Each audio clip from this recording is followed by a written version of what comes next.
السلام عليكم، اهلا وسهلا، وش راكم؟ وش حوالكم؟ ان شاء الله تكونوا بخير وتكونوا على خير. اليوم ان شاء الله جيتكم فيديو جديد ان شاء الله. قبل ما نبداو لا فيديو تاعنا نصليو ونسلموا على سيدنا محمد عليه الصلاه والسلام. بداية اليوم راح ندير معكم كسرة محشية. هاد الكسرة بزاف بنينة وطرية وهايلة كيما نتاع برا، يعني فوتوكوبي. حبيت نديرها معكم ونشاركها معكم لنهار اليوم ان شاء الله. كمقادير واش نسحقوا فيها؟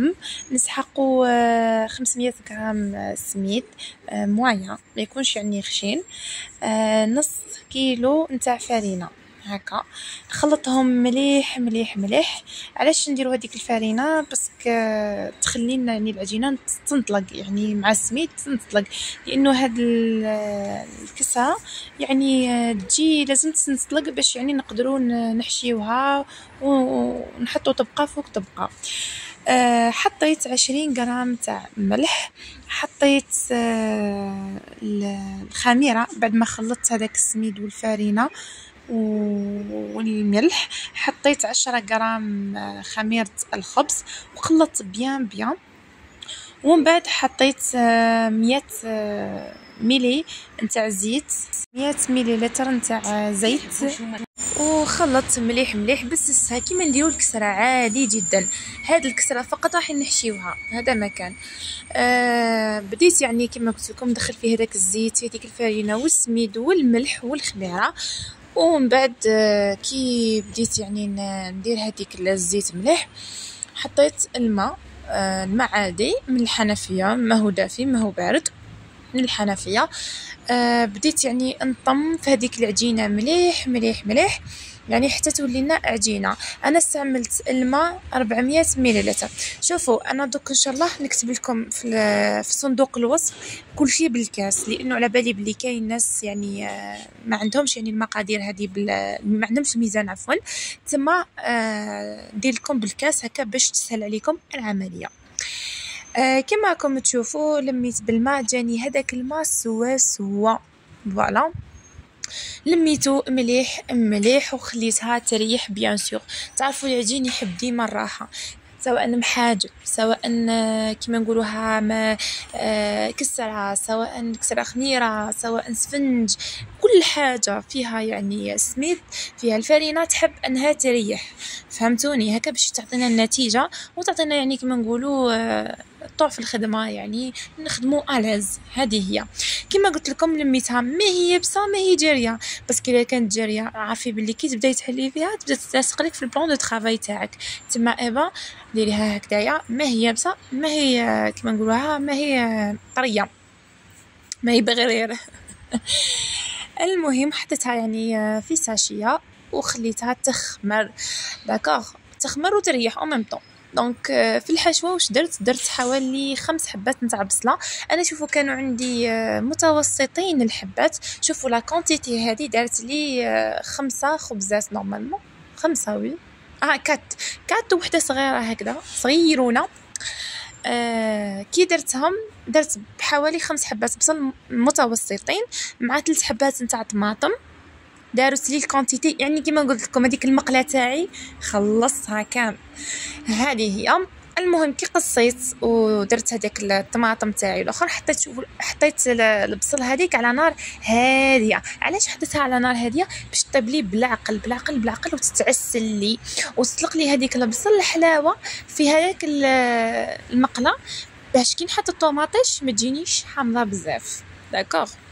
المهم بعد ما ريحت لي وحطيت هذيك البصل وحطيت وحده رند والزعتره ولا زعتر، انا استخدمت الزعتر شويه تاع الزعتر برك، حوالي هكا 4 ورقات من الزعتر فقط، والملح فوالا، فلفل اسود، ثوم، درت 4 حبات تاع ثوم، مايا هكا ماهوش خشين بزاف، اذا كان خشين ديري 2 برك، اذا كانوا صغيرين ديري 4 كيما انا. وحطيت هذيك البصل بالعقل بالعقل على نار هاديه حتى تعسلت لي بيان بيان. ومن بعد كي ذبالت مليح حطيت مغرفه ماهيش معمره نتاع طماطم مصبره وخلطت بيان بيان. ومن بعد حطيت الطماطم والثوم هذيك وطفيت عليها حتى يعني ولات هكا واحد القوام. دوك نوريه لكم من بعد. طفيت عليها وبديت يعني قسمت العجينه تاعي 3 بصح 3 من بعد خرجت لي 5 يعني 4 كبار وحده صغيرونه. بس كان نستخدم هذاك نتاع الغطاء نتاع الكسرانه تاع المرميطه هذيك اللي يسموها تاع راحت لي الاسم تاعها. نبدا نديرها، ادهنت بالفرماج، حطيت سنيوه من فوق باش ما تلصقليش في بون دو طرافاي وتساعدني في الخدمه. حطيت هذاك الفرماج يعني فرماج عادي، وحطيت هذيك التكتوكه من فوقها، وحطيت تاني الفرماج غابي فرماج غابي. ومن بعد يعني حطيت هذيك الطبقه الثانيه.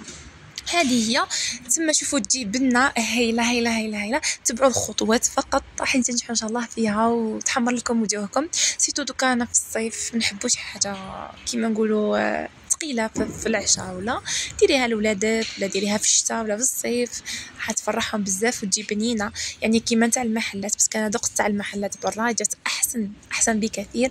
وتاني درناها بالمقادير في البيت يعني كلش مع البصل راه كاين، طماطم كلش، تجيكم بزاف هايله وتجي زاكيه يعني توكل. وما يعني حتى يعني تشبع يعني تاكليها كزوج طراب تشبعي نورمال.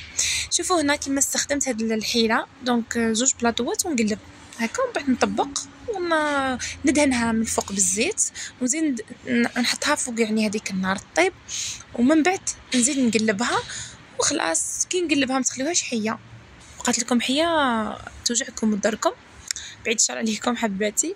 المهم طيبوها من كي طيب لكم وكلش نحوها حطوها تبرد شويه ومن بعد غلفوها يعني باش طورشون ولا حاجه كيما هكا، ولا كي تبرد شويه حطوها في طورشون هكا وخليوها تطلق روحها. بس كي تطلق روحها تجي سهله للاكل، بس الاول تجيك زي الكسره.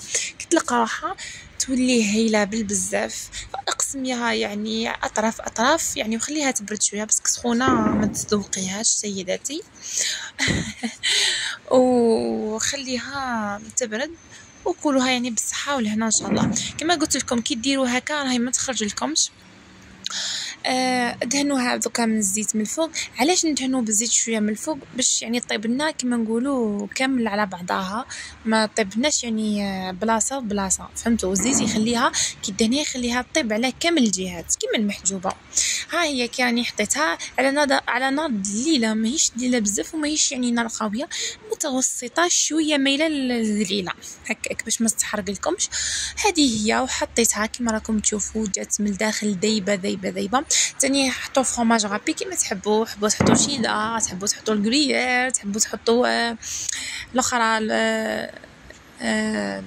كريير الغوج فرماج غوج، المهم اللي تحبوا كل ما حطوا مقدورو.